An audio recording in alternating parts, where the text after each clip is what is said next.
Not long ago, you might have called it magic. Today, it's called CGI, computer-generated imagery. It's protected by magic. It's protected by magic.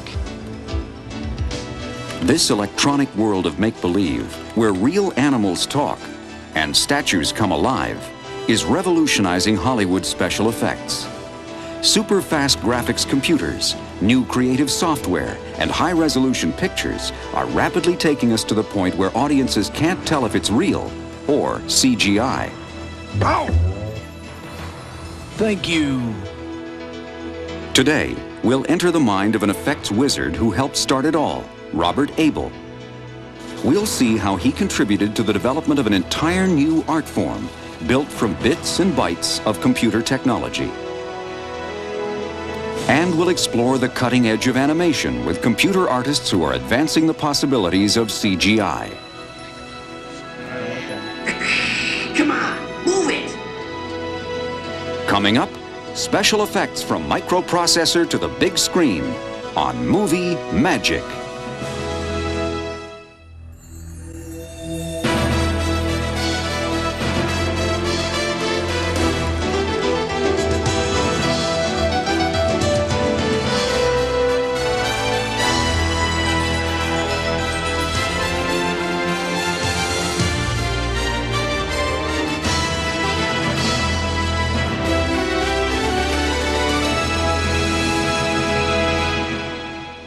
That's great.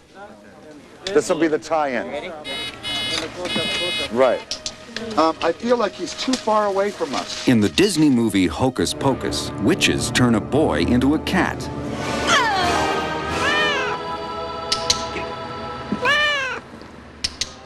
But this is no ordinary feline. A little faster, and I think we have it, yeah. What the filmmakers sought to create was a compelling character with lifelike human qualities. The studio first came to us with, by the way, can you guys do talking animals? And I said, well, be a little more specific. He says, well, we have this character, it's a cat. Do you think you can make it talk? Bert Terreri is special effects supervisor at Rhythm and Hues, one of Hollywood's top CGI studios. In its commercial work, the company has specialized in giving human emotions to inanimate objects. They've also created notable CGI effects in movies and television shows. Now get back up there. This otherworldly creature in Star Trek Deep Space Nine and this missile encounter in Flight of the Intruder were Rhythm and Hues' computer creations. But Hocus Pocus was the company's toughest challenge yet. The one thing is a cat, it's almost like a frog. I mean, they can, they can rotate, they can almost point their ear. The producers of Hocus Pocus wanted something unique in the history of motion pictures. A completely believable, photorealistic, talking cat. To make an animal a character and not make it too much like animation, but at the same time give it expression. That's a challenge. That I enjoy. The challenge on this project is to create a lifelike computer-generated cat head, animate it with facial expressions, and then composite it onto the body of the real cat in the movie. A blending of live action and computer-generated imagery. Talking animals are nothing new to movies. Earlier techniques included rotoscope animation, like this talking dog. You mean about America's finest economy car? And Francis the Talking Mule was simply chewing peanut butter. My boy Donald has finally discovered SEX. Thank you. But some of the most believable animal action has been done using CGI. The first draft beers really haven't evolved. Some of it's real, some of it's not. We've replaced some of the whole heads of the chimpanzees. Excuse me, I'll have what he's having. It was actually the chimpanzees who finally talked Disney into hiring Rhythm and Hues for Hocus Pocus. Or we can do a really active, here they come, and we can get the cat to rear up on his back legs and swing his arms. Or we can use the still cat. And Here on the Disney soundstage, Terreri works with animation supervisor Chris Bailey to ensure that the live-action photography will work with the computer-generated cat's head. Can you make him not do the paw? We don't want the paw. No, I don't. I said I don't want that. I'm here to make sure I essentially just get what I need for a dialogue shot, to make sure the shot's long enough. I try to get the cat looking in the general direction I want my cat to talk in. And so I'll take a stopwatch, and when the cat, as soon as I see a good starting point, I'll click the stopwatch and I'll read the line of dialogue to myself. And as soon as the cat breaks away, I'll click and see if I have it. Right like that could happen. Here they come, like that. Great. So we get here they come and then the accent on come. Good. I like it. Or on, we could do the whole thing on the way up too. Right. Whatever Excellent. Peter's happy with. Excellent. Okay. Okay. Meanwhile, back at Rhythm and Hues, modeling manager Keith Hunter works with a sculpted clay cat head, modeled from photos of the live cats. He traces it into the computer using a special platform which surrounds the model in a magnetic field. What we do is we take our sculpture, put it on the stand, and put our wand wherever we want to put a point in the computer. The process, called digital encoding, takes thousands of points from the model and plots them on a sort of three-dimensional grid in the computer, assigning each a unique number. The computer keeps track of where each point is in relation to the others. And so what happens in the end is that we get a sculpture in the computer that looks like this real sculpture that's based on all the coordinates that we entered with this stylus within this magnetic field. The end result of Keith's work is a three-dimensional wireframe model of the cat head. This image is stored in the computer, where animators like Colin Brady can now begin to manipulate it. It starts off as an actual sculpture, and then it's scanned into the computer, digitized. So this is taken from a real sculpture and connected, cleaned up a little bit. This is made up of 30,000 polygons, little squares and triangles. And with this, I can zoom into any part, if any changes need to be made or anything like that. And as you can see, the resolution is pretty high. This is just the corner of the eye. Using some of the most powerful graphics computers available, together with advanced imaging programs, Rhythm and Hues is pushing forward the frontier of motion picture special effects. It's protected by magic. It's protected by magic. It's protected by magic. Computer-generated imagery was born in the 60s. It started with a crude line drawing technique called vector graphics. Used in 3D applications called computer-aided design and computer-aided mechanics, vectors were like electronic blueprints in 3D. In the beginning, they were used mostly for engineering, architectural work, and flight simulation. Pretty technical stuff, until young filmmakers like Robert Abel realized the artistic potential of this computer imagery.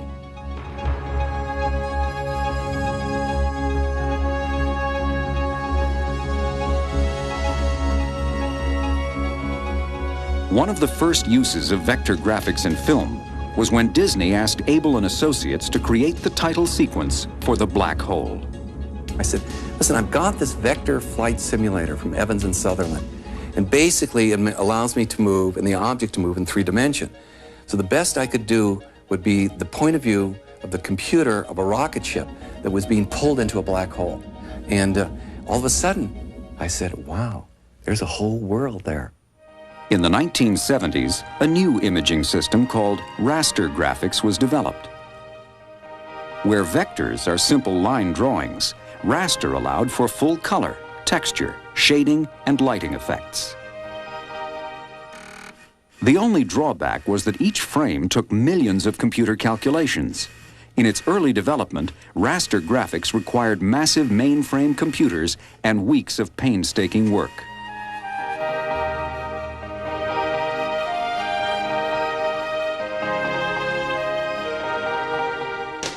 Despite the limitations of this fledgling technology, Robert Abel continued to break new CGI ground. Developing their own programs and borrowing computer time from corporate giants like Bell Labs, Abel and Associates pushed computers to do more than even their designers could imagine. With a big-budget Super Bowl commercial called Brilliance, Abel and Associates forever changed the look of TV commercials. Yeah, because it kicks light up well, and that's another... Better known as the sexy robot, the spot called for a realistic robot with fluid human movements. This was an unheard-of task for the computer programmers back in 1982, but Abel's team, led by CGI pioneer Randy Roberts, was up for the challenge. To get this type of a helmet on. How's that? That's pretty good. Okay, now the bottom lip looks a little thick. Maybe we should take... Want me to translate them all up a little? Yeah, maybe from like 25 to 34 or something. Okay, well, I think that looks better. The most difficult challenge was bringing the robot to life. Randy invented a technique he called brute force animation. The Abel team filmed a live model and programmed her choreographed movements into the computer. The computer tracked reference points painted on her body. This data was used to create a vector graphic animated figure. I mean, it seems stupid at the time. I mean, she was in a barber's chair filled with all these black dots in a bathing suit, but it worked. The key to success was for the robot to appear organic, natural. It has to be something where you really can't tell if she's real or if she's computerized. Her movements are very human, and she's very sexy but very strong. And you've got to believe it's a human being, yet it isn't quite. Once we got the motion right, we used raster graphics to give the image form and color. The robot, her movements, the details, each reflection, the magic she does with the food, getting all of that into an environment and then adding Jupiter into the picture window. If you can imagine, each picture of film, which is a 24th of a second, takes 10,000 or 20,000, add, multiplies, subtracts, divides. Well, that's millions of bits of information that the computer has to chew through. In 8 grueling weeks, this milestone of computer animation was complete. The art of CGI was greatly advanced, and the world of special effects would never be the same.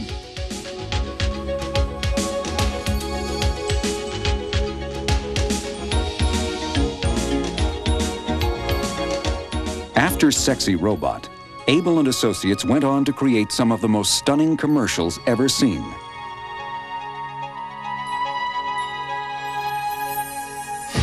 Winning 33 Clio Awards and 2 Emmys in the process, Abel's work helped popularize computer-generated imagery.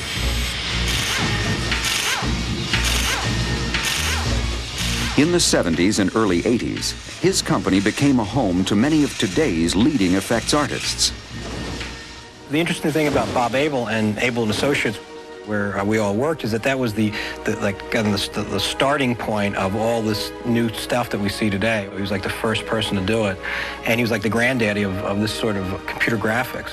Well, I worked at Robert Abel and Associates for about 11 years, and we did extremely creative work there. We were definitely at the cutting edge of motion graphics and computer graphics. In 1987, John Hughes and 5 other Abel alumni formed Rhythm and Hughes, where they've continued to push the technology toward new creative horizons.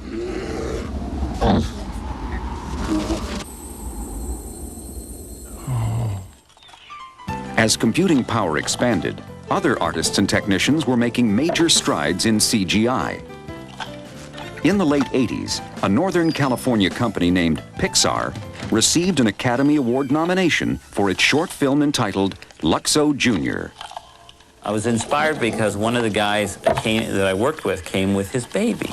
And I thought, I wonder what a Luxo lamp would look like if it was a baby. And even though they were just lamps, I worked very hard on giving the feeling like this is a baby lamp and this is a parent lamp.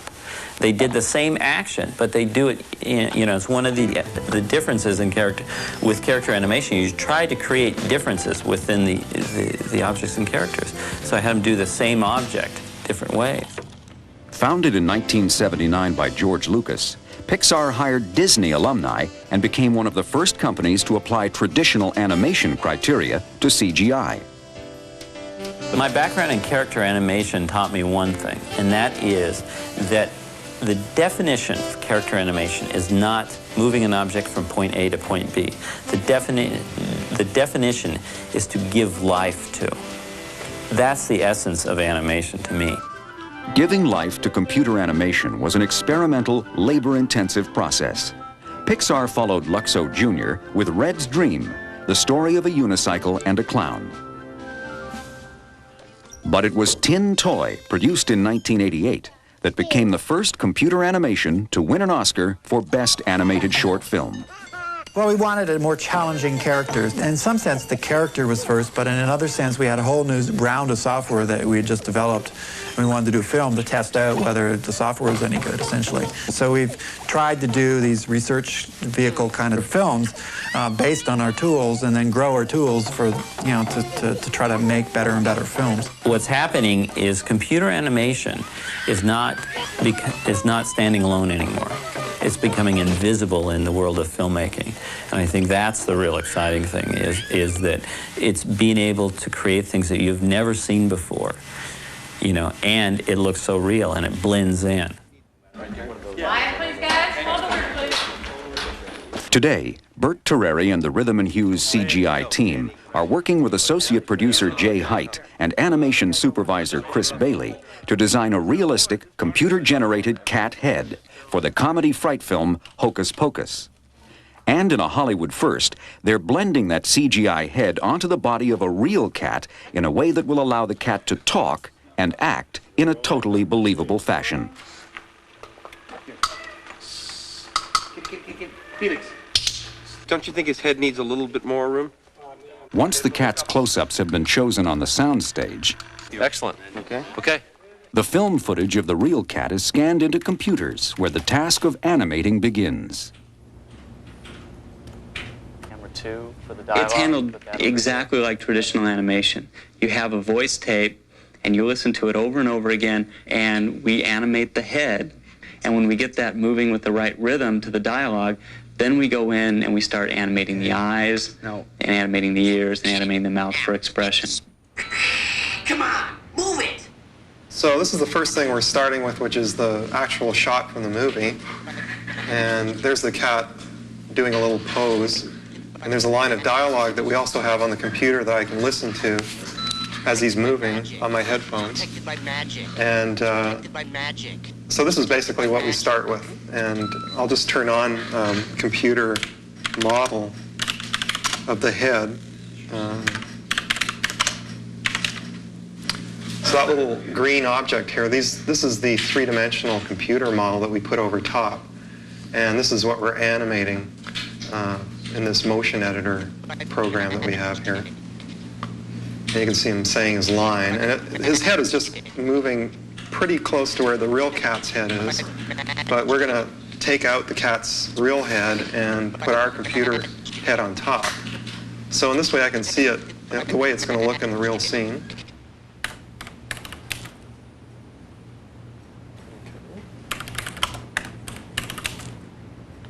Now this is my close-up of the face, and I can see the lips and the face moving around.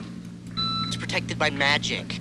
It's protected by Again, magic. that's in real time. It's protected by magic. And I can also step through frame by frame and match up real precisely to what he's saying.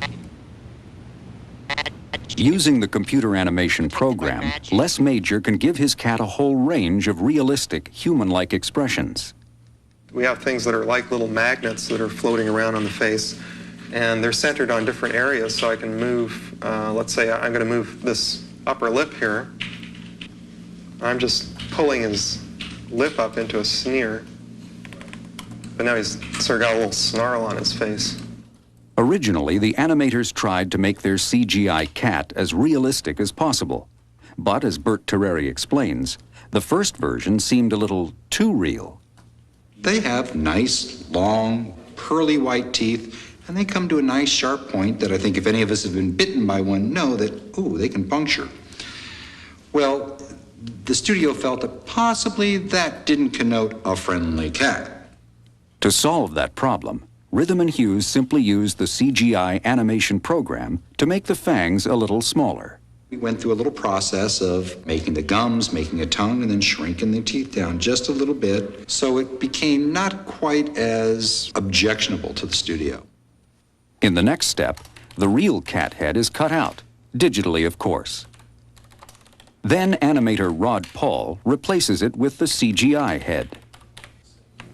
One of the hard parts in this scene is blending in the fur, the computer graphic fur to the real fur.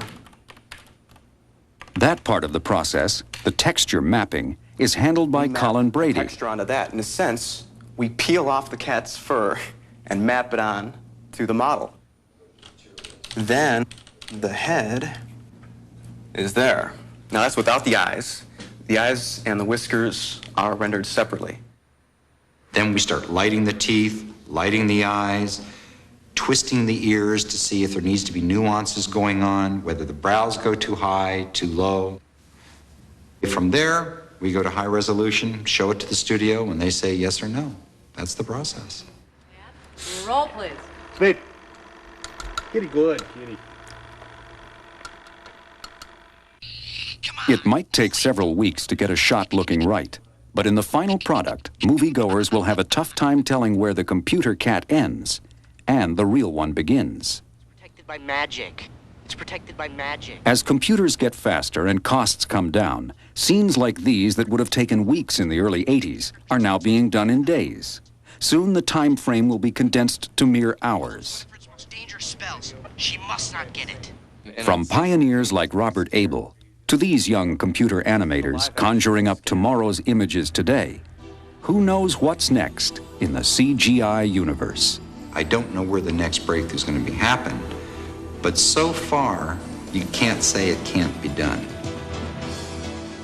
CGI is taking the world of motion pictures and special effects into a new frontier, bounded only by the imagination of these CGI wizards who continue to amaze us with their own astonishing brand of movie magic.